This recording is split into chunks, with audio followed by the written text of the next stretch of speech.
gaspol, remblong, copot spion.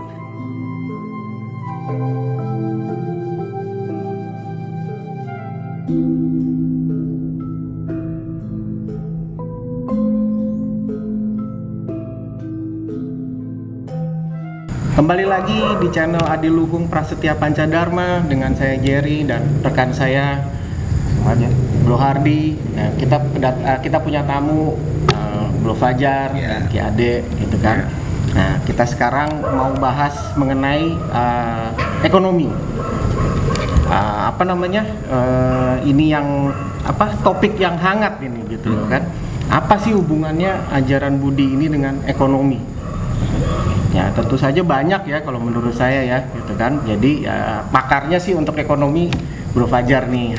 Nanti ya kita ngomong UMKM. Nah gitu kan. Nah, kita ngomong nanti panjang dengan Bro Fajar. Tapi dasarnya adalah ekonomi ini memang kan kita hidup di dunia ini kita tetap harus usaha ya.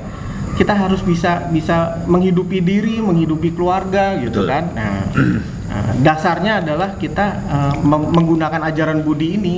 Kita dengan gotong royong, kita dengan saling bekerja sama, maka sama-sama mensejahterakan diri kita sendiri maupun orang lain. Ya. Menurut saya itulah benang merahnya ya, gitu kan. Gimana Bro Hardy? Ini jagoannya Bro Hardy nih kalau untuk ekonomi nih. Silakan. Juga sih. Iya. Belakangan ini kan kita kepikiran ya, selain Adiluhung ini mungkin untuk mengembalikan ajaran Budi. Kenapa kita nggak aplikasikan di UMKM gitu loh? Nah, Bro Fajar ini kan spesialisnya UMKM nih buat Indonesia ya. Dan dia itu punya ide yang disebut namanya Salim. Nah, bisa tolong jelasin dulu gitu Bro, Salimnya itu apa? Nanti biar Bro Berry ini memberikan benang-benang merah ke inti-inti dari ajaran Budi yang 5 itu. Ya. Pancadharma, oke. Pancadharma, oke. Ya, ngomongin UMKM ini memang menarik ya, nggak ada habisnya. Bahkan untuk di Indonesia sendiri dengan 64 juta UMKM ini menjadi satu besaran atau jumlah yang sangat luar biasa ya. Gitu kan. Nggak sedikit ini 64 juta UMKM besar, di Indonesia, sangat-sangat besar ya. Gitu kan. Jadi kalau kondisi pandemi yang sudah 2 tahun kita jalanin ini menempatkan pada sisi-sisi kedasaran dari filosofi kita kemandirian dalam berekonomi gitu kan. Ya. Sinergi, kolaborasi, scale up tentu menjadi frase atau magic word yang nggak bisa dipisahkan dari ketika kita ngomongin UMKM gitu. Sebelum nanti kita masing-masing mempunyai perjalanan spiritual yang berbeda-beda. Betul. Gitu kan. Jadi kalau ngomongin keekonomiannya sudah selesai, berarti ngomongin spiritualnya juga lain. Ya. Ketika kita mendekatkan pada posisi ke Yang Maha Kuasa, di posisi keekonomian tataran yang mana kita berada, gitu kan. Kalau yang sudah ekonominya tidak terganggu, bahkan untuk makan, minum pun kesusahan, juga berbeda levelnya. Ya jelas, gitu. Pasti. Jadi sikap dan apa yang akan dilakukan pada saat posisinya masing-masing ini sangat berbeda. Ya. Gitu. Jadi bagaimanapun cara menyikapinya itu menjadi salah satu poin dasar. Sebelum saya mau bisnis apa ya, saya mau melangkah ke industri mana ya, ke UMKM ini, yang tokcer yang paling mujarab tahun ini mengawali harus bisnis buka apa gitu. Nih? Nah, gitu kira-kira. Ya. Nanti kita bisa diskusi lah untuk seperti itu. Tapi paling tidak sikap-sikap dasar dari seorang entrepreneur, kemudian kita menjadi bagian dari ekosistem itu sendiri, itu siapa yang menjadi leader gitu kan, siapa yang berada dalam ekosistem ini yang akan mensupport seluruh stakeholdernya ini, siapa menjadi peran dan bagiannya.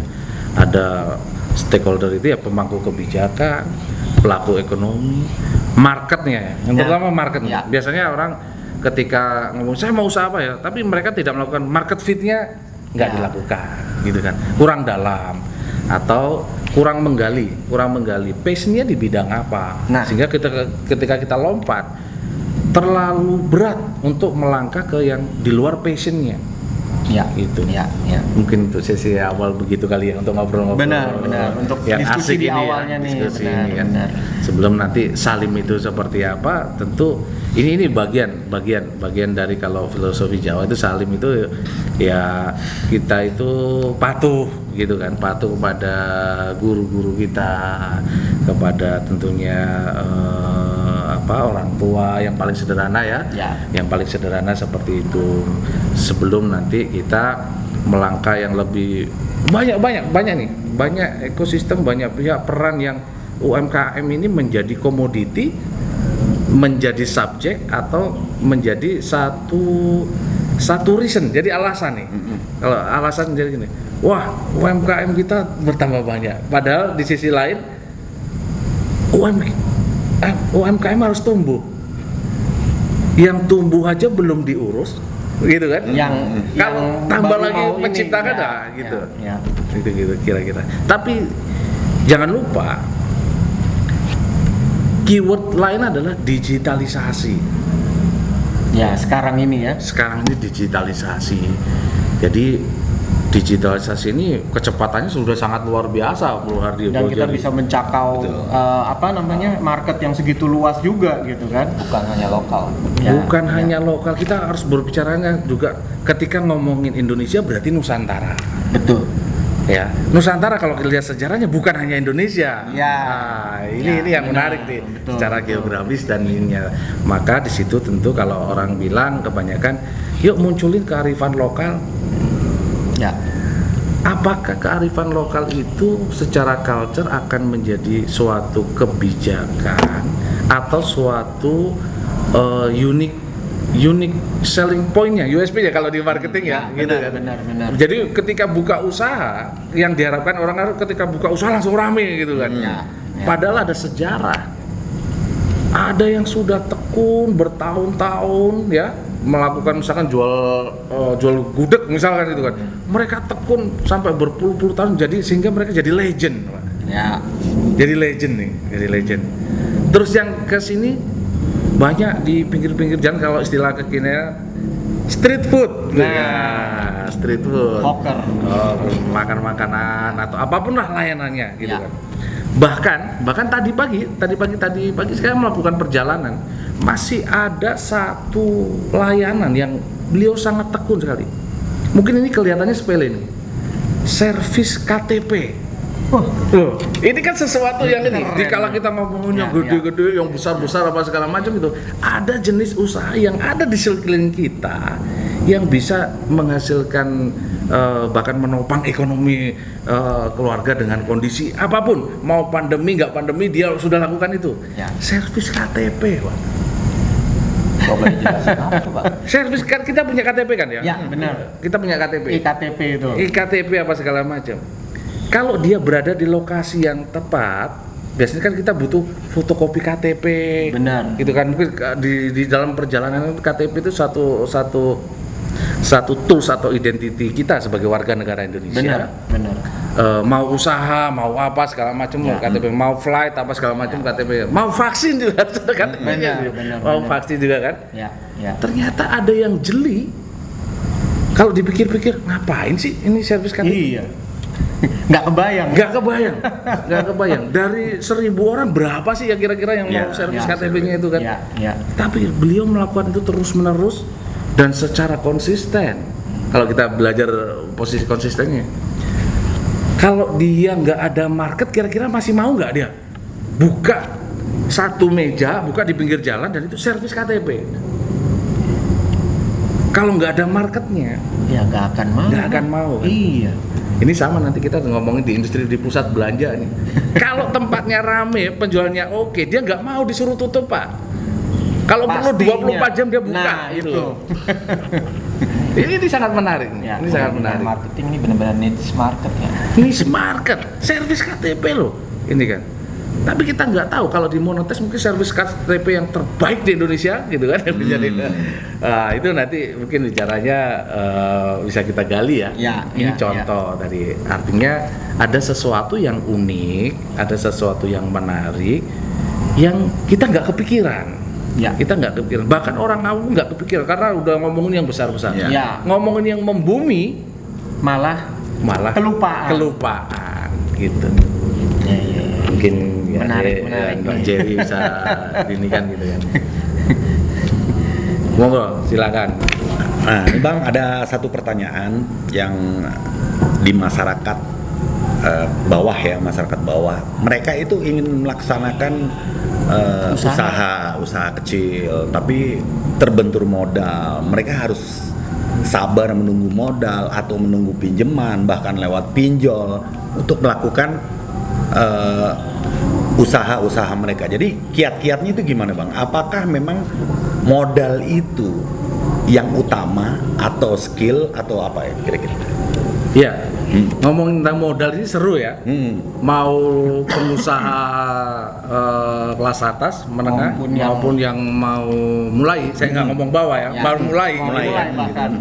Karena ini sesuatu yang sangat menarik, nggak ada habisnya. Ngomongin modal ini nggak harus uang. Ngomongin modal nggak harus uang. Betul. Jadi struktur permodalan itu pertama diawali dari kemauan. Kemauan. Punya nggak kemauan ini untuk berusaha, berubah, bergerak dengan motivasinya apa dulu nih? Motivasi untuk keluarga, mau berbagi ekonomi. Dengan adanya pandemi ini mungkin kemarin ada PHK, betul, gitu kan? Dan yang lain-lainnya gitu kan. Jadi ketika ngomongin modal harus uang, itu ibaratnya udah klimaks. Udah klimaks gitu kan posisinya. Kita harus flashback lagi. Kita punya kategori 3 minimum ini 3. Mau, minat, mampu.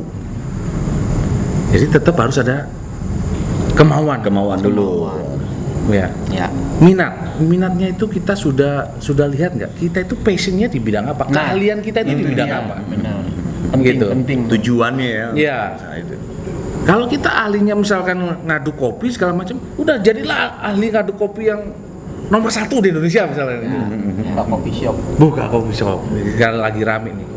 Bahkan tadi saya bilang kondisi yang ini adalah kalau jadi ahli servis KTP yang terbaik dengan kondisi apapun, dengan memanfaatkan digitalisasi, gitu kan. Jadi servisnya itu bisa di seluruh Indonesia. Gitu. Kan keren. Terus dia buka cabang, ada brandingnya, gitu kan. Ada brandingnya, ada namanya, ada nama yang unik, gitu kan. Dengan modal meja kursi yang bisa kita bawa di rumah, skill yang nggak terlalu high skill yang dibutuhkan, sudah bisa. Bukti bahwa nggak harus modal berupa uang gitu. Nggak harus modal berupa uang. Ahlinya apa? Ya, itu tentu permodalan itu di tahap berikutnya. Di tahap berikutnya tentu ada ngomongin permodalan ini ada part-partnya. Kemampuan mengelola permodalan juga perlu. Nah, itu dia. Biasanya yang paling sederhana ketika ngomongin UMKM ini, catatan pemasukan dan pengeluaran itu nggak ada. Ini yang paling sederhana. Betul. Sehingga kalau kita kenal istilah di perbankan namanya not bankable gitu. Ya nggak bisa diproses di perbankan karena persyaratan perbankan tidak terpenuhi. Gitu. Yang sering kejadian seperti itu. Cuma sekarang ini kan sudah banyak media belajar ya, saya rasa dari 64 juta UMKM itu 10 juta sudah terhubung dengan fasilitas internet gitu kan. Digitalisasi sudah mengarah ke sana. Tapi tetap harus kita tingkatkan. Benar. Peran upaya pemerintah juga sangat luar biasa saya kira, gitu kan. Ya, peran kita seperti diskusi seperti ini harus diperbanyak lagi. Kita harus sering-sering berdiskusi, kemudian membuat turun ke lapangan, harus membumi. Harus membumi, betul-betul melihat kebutuhan yang paling dasar dibutuhkan dari para penggerak ekonomi ini seperti apa? Apa? Benar. Baik dilakukan ketika saat di rumah. Di rumah itu ketika mau berangkat sampai pulang kira-kira kebutuhannya apa? Itu yang paling sederhana tuh. Paling sederhana. Paling sederhana. Jadi kebutuhan kamar mandi misalkan. Ini kan ada nggak inovasi-inovasi yang bisa dilakukan? Itu bisa dipenuhi 250 juta, bahkan sekarang 270 juta penduduk Indonesia, market yang sangat besar. Ya, benar. Market yang sangat besar. Jadi kemampuan dan diiringi kemauan itu mesti benar-benar kita jalanin secara brutal, nggak bisa biasa-biasa aja, harus brutal ini, Bener-bener brutal, banget, bergotong royong, berjamaah. Nah, itu dia. Itu. Ya, itu dia. Setuju ya? Setuju banget. Kalau ini dilakukan secara masif, brutal, bergotong royong, berjamaah, nggak ada kesempatan lagi kita nggak bangkit, Ya. nggak ada kesempatan kita nggak tumbuh, Nah, nggak itu ada dia. kesempatan kita nggak berkembang, dan nggak ada kesempatan kita nggak berkelanjutan kalau kita gotong royong, brutal dan berjamaah bersama-sama. Itu yang perlu diingat itu. Itu dia, benar. Ya, jadi benang merahnya masih kelihatan nih gitu kan. Ya, gotong royong itu sih sebenarnya arahnya. Nah, mungkin kayak kita kalau ngomong gotong royong berarti arahnya kan kayak network sebenarnya kan. Iya. Kalau kita ngomong bahasa yang kini kan network nih, gitu kan. Nah, menurut Bro Fajar gimana nih? Network ini sebenarnya kan sebagai aplikasi dari gotong royong ini gitu loh. Mestinya bisa ditingkatkan, bisa diperdalam lagi kali ya. Iya. Ngomongin network ini adalah aset yang luar biasa. Nah, Dan bangsa Indonesia sudah punya dasarnya itu. Punya dasarnya 514 kabupaten kota, 34 provinsi, hampir 80.000 desa di seluruh Indonesia. Ini network yang jejaring yang sangat luar biasa. ya. Betul. Kalau kita bisa shortcut gitu, kita punya network di Indonesia itu, mau butuh apa aja itu ada. Ada, betul. Mau butuh apa aja itu ada. Ya. Bayangin ini market yang sangat luar biasa nih. Makanya future asset adalah network. Itu ya. Bayangkan kalau ngomongin network ini implementasinya yang paling sederhana. Tadi kan ngomongin modal. Network ini kalau kita mau punya informasi, mau punya network, dengan mudahnya kita mendapatkan cuan. Gitu. Iya, betul. Mendapatkan cuan. Benar, Bro, lo butuh apa, bro? Lo punya apa, bro? Segala macam.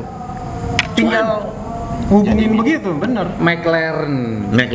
Ya, makanya kita harus bikin middleman ini menjadi McLaren Indonesia. Itu harus mempunyai community McLaren Indonesia yang terbaik, terpercaya, gitu kan.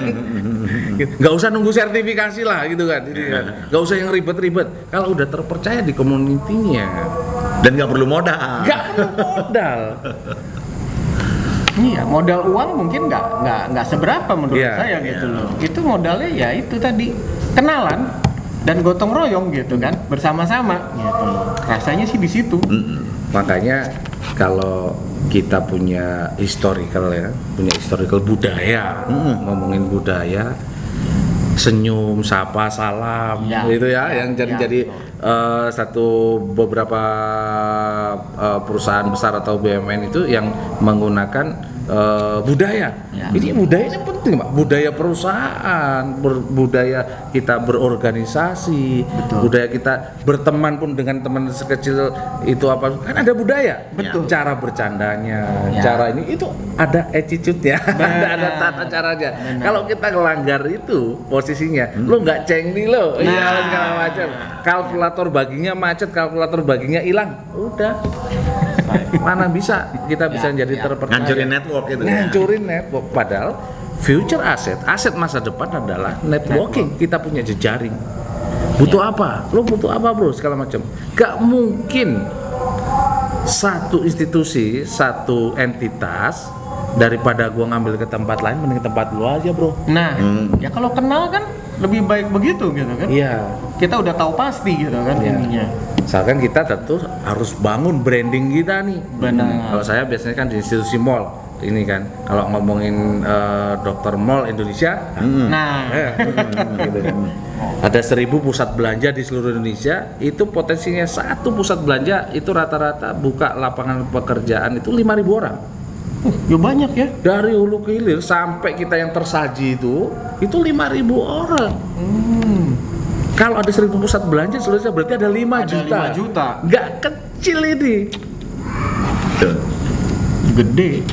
Supplier yang bekerja. Nah, Terus hulu hilirnya pabrikannya berjalan. Betul. Ini apa segala macam, distribusinya berjalan. ya. Ya. Makanya industri ini kembali lagi kita menyikapi ekonomi ini, kita masuk dalam satu ekosistem yang besar. Industri ini industri kebahagiaan. Kebahagiaan. Ya? Kebahagiaan. Kita pengen apa sih kalau kita secara laki-laki ya, gitu kan, ini kan sebagai kepala keluarga, kepala rumah tangga, kita pengen membahagiakan keluarga kita. Betul. Jelas. Anak kita memberikan kebahagiaan buat nih orang tua kita bisa menjadi kebanggaan orang tua, keluarga segala macam. Itu yang mendasari motivasinya yang kita harus lebih brutal lagi. Brutal, bergotong royong, berjamaah melakukan action yang membumi gitu. Ya. Gitu kan. Kalau itu dilakukan, insya Allah bangkitnya itu luar biasa ini kan. Tapi dasar-dasarnya ya, kalau kebahagiaan itu kan berarti kan nggak zolim atau nggak curang lah. Kejujuran yang penting, kejujuran. Iya.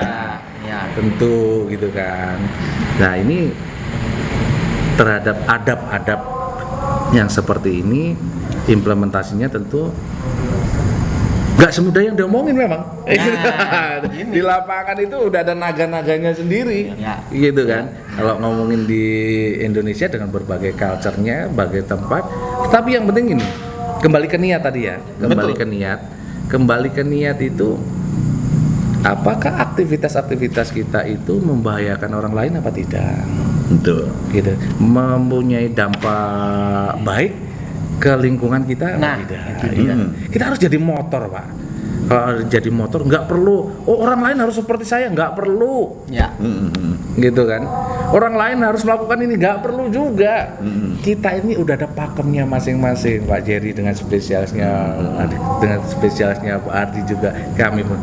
Kalau itu sinergi, Nah, ini kan? Kalau ini sinergi, kolaborasi, wah ini luar pasti biasa. ngetop itu. Luar biasa. Iya, iya. Luar biasa ini kan. Makanya dari data 64 juta UMKM ini 60%-nya itu adalah perempuan. Nah, kita ini laki-laki semua di sini. 60% ya itu ya. 60%-nya perempuan.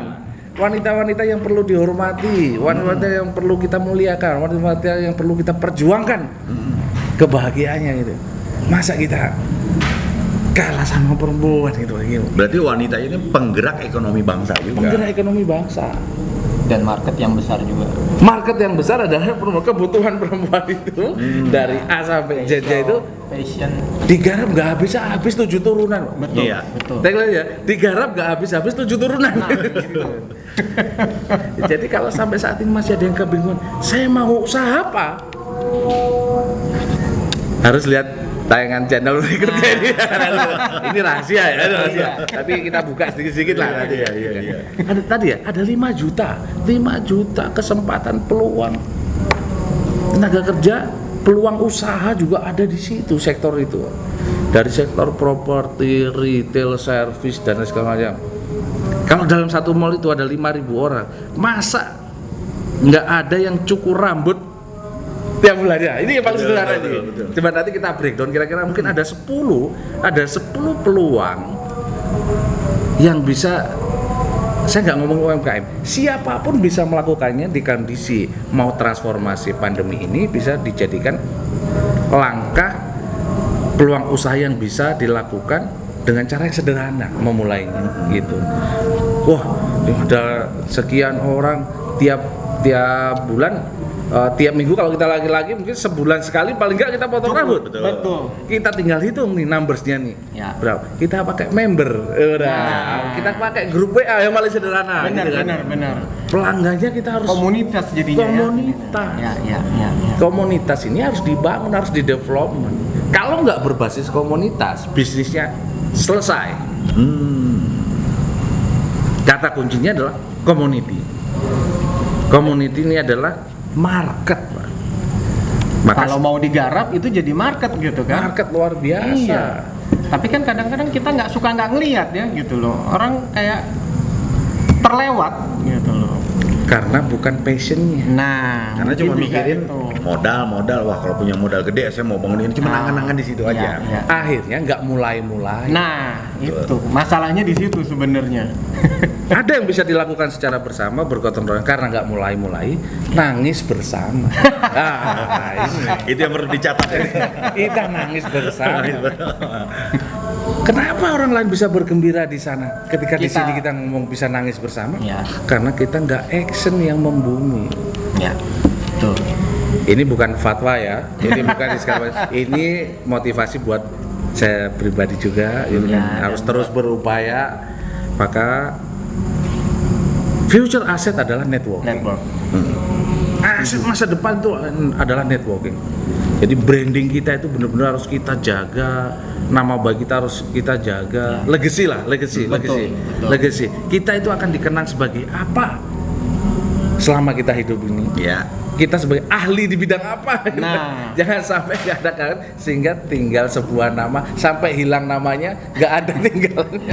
Nggak ada warisannya. Warisan tanah nggak ada, gitu kan? Nama juga nggak ada. Warisan nama nggak ada, warisan sesuatu kontribusinya nggak ada. Gitu loh. Ya. Gitu. Ya. Betul. Luar biasa sekali ya, pembahasannya sangat luar biasa sekali. Seru ini. Iya. Makanya kalau dibilang, Pak saya cocoknya bisnis apa ya? Oh, gitu kan. Ini saya lahirnya Sabtu Kliwon. Gitu. Bisa ada hubungannya, bisa tidak. Nah, beberapa mentor saya ngomong, kamu ngopinya kurang jauh, pulangnya kurang malam.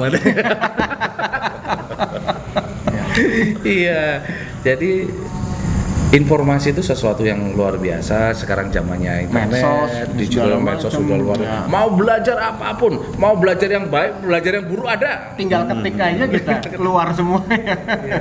Bener. Jadi kalau masih ada yang bertanya, saya mau usaha apa yang cocok ya, terus modalnya nanti dari mana? Nah, Kurang kopi malam.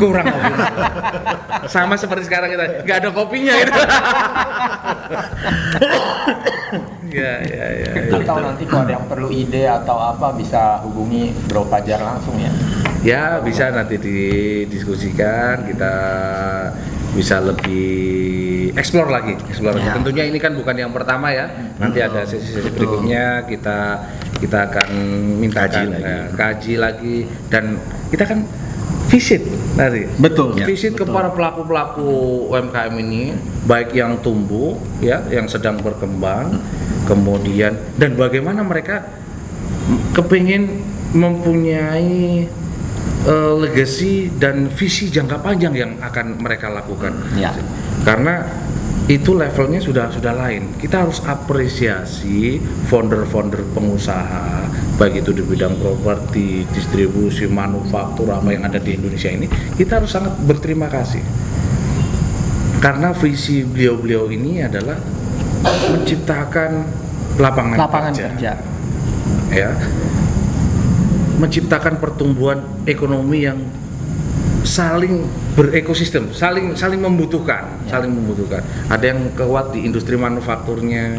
Ketika ekonomi tumbuh, yang beli sepeda motor naik jutaan sepeda motor. Betul. Kalau sudah ada jutaan sepeda motor berarti yang diperlukan adalah servis. Nah, Supaya kondisinya prima ketika dia melakukan perjalanan kapanpun dimanapun. ya benar. Turunannya sangat banyak sekali. Betul. Gitu kan. Aksesoris juga ada. Aksesoris juga ada. Teknologi juga begitu, Ya, gitu kan. ya. Dan yang nggak kalah penting kalau ngomongin UMKM, ini ada di industri kuliner. Ya, Nah, kuliner ini nggak ada matinya. betul. Setiap hari kita butuh makan, Ya. setiap hari kita dengan berbagai variasinya. Pertanyaannya, gimana caranya buka usaha kuliner langsung rame? Nah, Maunya semua pengusaha begitu. Ya, inginnya begitu. Tapi prosesnya mau nggak jalanin? nah, itu masalahnya. Itu perlu ilmu, perlu ilmu. Kalau ilmunya masih belajarnya minta gratisan, itu udah sakit kepala. Lo nggak mau jalanin prosesnya, ya. Terus ilmunya minta gratisan. Nanti Maunya kalau langsung. konsumen datang rame, mau nggak dibeli gratis? ini Ya, ini ya, ya. ini masuk kepada apa ya? Mindset sih kalau menurut saya. Mindset. Kalau mindset kaya, Gratisan gitu kan. mindsetnya gratisan, Ya, ya apa ya akan seperti itu kondisinya. Kita akan dimiskinkan dengan mindset. mindset kita sendiri. Kalau Bener. saat ini kita menjadi kaya dan luar biasa, itu mempunyai kemampuan untuk banyak membantu sesama, lebih banyak lagi, Ya. tentu akan powerful, Ya, betul. sangat powerful. Dan itu tambah lagi ketika dilakukan dengan tidak sendirian. Nah, Tidak sendirian, Ya. ada skillnya, ada saat atau momentum bahwasanya mindset kita itu adalah apa yang kita pikirkan itu yang akan terjadi, apa yang kita dapatkan. Ya bro, What you think is what you get. what you think is what you get, gitu kan. Artinya kita benar-benar yang paling basic, paling dasar dari kalau sebagai entrepreneur ya, pengusaha itu mindset. Ini modal yang paling besar nih Pak. Ya. Bahkan pengusaha yang menengah baik atas pun yang dijaga selalu adalah mindsetnya. Mindset untuk selalu menang dan menang. Di sisi lain juga diimbangi dengan mindset ngalah rapopo. Nah gitu Pak. Jadi kalah sedikit nggak apa-apa, nggak selalu menang kok, gitu kan. Tapi yang penting ujungnya cuan berapa. Nah, itu dia. Cuan berapa gitu. Nggak apa-apa orang lain bilang, oh yuk kalah bisnis segala macam, nggak apa-apa. Ujungnya cuan berapa. Nah, itu.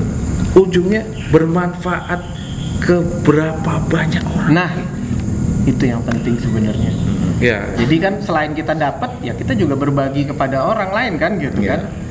Makanya di struktur keuangan yang tadi kita ini kan UMKM itu laporan keuangannya 99% laporan keuangannya itu setelah penjualan, kemudian ada pengeluaran, OPEX, CAPEX dan lain-lain sebagainya, HPP dipotong, kemudian potong pajak, baru mereka sedekah. Iya. Lah urutannya aja udah di bawah nih. Sedekahnya itu ya. Satu urutannya sudah di bawah, nilainya persentase juga paling bawah. Paling kecil juga. Tapi mintanya omsetnya naik. Mintanya bisnisnya bagus terus. Padahal urutannya yang balance Di paling ada di bawah. bawah. Gitu. Coba kalau kita punya revolusi, niatnya kita udah niatin posisi pasang aja di atas. Niat berbagi, niat untuk empowerment ya, melakukan kegiatan gotong royong apa segala macam yang bersama, kita niatin langsung aja di atas. Ya, betul. Saya akan niatkan sekian ya. Iya, Jadi mau nggak mau kan akhirnya berarti kalau untuk mencapai itu Ini berarti kita harus seharusnya harus Ya, ini. ya. Dan itu harus dikabarkan ke sebanyak-banyak orang, tim kita, orang-orang terdekat kita, orang-orang yang kita sayangi dan kita patut perjuangkan. Ya. Kita genjot. jadi sama-sama kita gejotnya juga Iya. kan gitu loh. Dengan hanya merubah sedikit posisinya. Ya. Posisinya kita rubah sedikit. Dari posisi yang paling bawah kita Masuk masuk di paling atas. atas. Masalah angkanya berapa itu silakanlah masing-masing. Kalau kita mulai dengan mungkin angka sekian, tempo kok itu lagi tambahin sekian gitu kan. Tapi strukturnya paling nggak mindsetnya tadi tuh. Mindsetnya kita rubah gitu. Benar. Tentu nggak sesederhana ini ya, tapi diimplementasinya paling nggak mungkin ada insight-insight baik, monggo silakan diambil gitu kan. Yang kurang-kurang nggak usah dipakai gitu kan. Tapi paling tidak tadi ada 10 rahasia 10 rahasia yang kita bisa lakukan usaha dengan kondisi apapun, mau pandemi nggak pandemi, itu potensi rezeki itu ada di sekeliling kita. Benar. Ya, betul. Yang paling sederhana ada di sekeliling kita. Ya. Dan saya sudah lakukan itu dan nilainya sangat luar biasa. Nilainya sangat luar biasa hanya dengan yang paling sederhana, senyum, sapa, salam tadi itu. Ternyata rezeki itu datang ketika kita melakukan itu.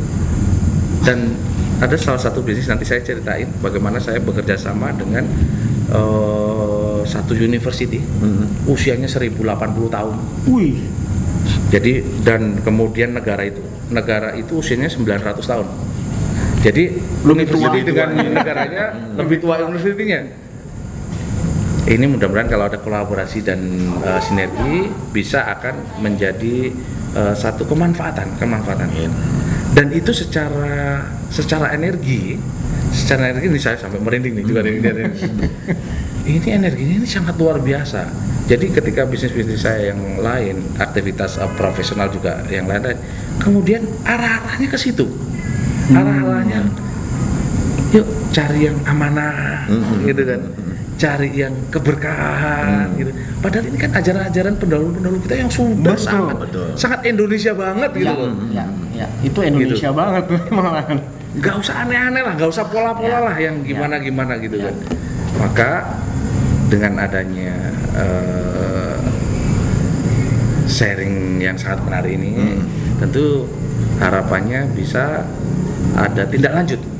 Betul. Tindak lanjut, kemudian yang secara sederhana semampu kita kontribusikan lah buat yang paling circle paling kecil buat keluarga kita, teman-teman kita. Gak usah ngomongin mau merubah dunia yang gimana gitu lah, gak usah yang jauh-jauh.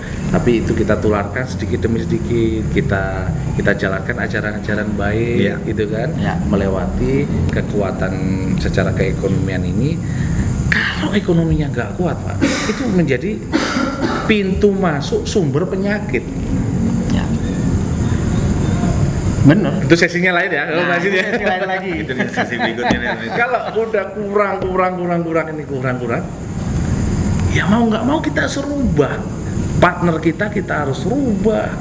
Ya. Ekosistem kita harus rubah. Teman gaulnya juga harus kita rubah. Ekstrim ya. Kita harus ekstrim karena apa? Sudah proven dalam sekian perjalanan ini kita nggak berubah. Kita harus ada evaluasi. Ya. Betul. Jadi ekosistemnya kita harus rubah. Gitu. Brutal tadi. Brutal. Lakukan dengan brutal, maksimal, gotong royong, berjamaah. Networking. Betul. Aset masa depan adalah networking. Ya. Itu yang saya rasa itu yang bisa kita lakukan awal-awal ini ya gitu kan, untuk menolong itu saya rasa networking sih cukup bagus lah ya. Artinya di mana kita kenal ini, di mana kita kenal itu, kita bisa saling bantu lah. Gitu kan. Nyocokin kebutuhan yang di sini dengan yang di sini, yang untuk yang menyediakan suppliernya dengan demand-nya kita satuin nih gitu kan. Dari networking rasanya sih itu bisa kita lakukan ya Bro Hardi ya. Iya. Jadi market fit-nya udah ketemu. Yang butuh modal sini. Siapa yang butuh modal? Sekian kita kumpulin. Yang mau investasi investor sini kita kumpulin. Passion lo di mana? Kita kumpulin. Kita matchingin. Betul. Pengen mau usaha kuliner? Sini kita datangin, kita sekolahin, kita dengan ahli kuliner. Nah, jadi shortcut, nggak usah belajar gagal lagi ikut gagal. Kita shortcut aja, biarin gagal yang lain itu teman-teman yang sudah pendahulu kita lah. Kita matchingin. Betul. Butuh modal, kita cariin modalnya. Butuh ide usaha, kita cariin ide usahanya. Passionnya gimana kita ini. Sesuaikan sama passion segala macam. Marketnya di mana? Lokasi nggak ada lokasinya. Kita cariin lokasinya. Kita cari lokasinya juga. Gitu kan? Menarik nih kan gitu. Keren. Yang penting kemauannya ada ya. Kemauannya ada. Iya. Ya. Itu beberapa kiat sederhana saya rasa gitu kan. Dua yang menarik ketika ngomongin kisah gagal Artinya supaya kita nggak kejeblos. Betul. Ketika ngomongin kisah sukses itu menjadi motivasi. Ya. Motivasi bahwasanya ada kok yang bisa, Benar. ada kok yang mampu, Ya. dan Kenapa saya ada nggak kok yang bisa berhasil. gitu? Nah, benar. Gitu. Betul. Dua ini saya rasa akan kita elaborate gitu kan, menjadi satu apa ya, formula yang mesti di gaspol, remblong, copot spion. Wah, ya udah nggak tanggung-tanggung lagi nih. Udah semua. Oke, ini pembahasannya menarik banget ya, panas nih kita ya.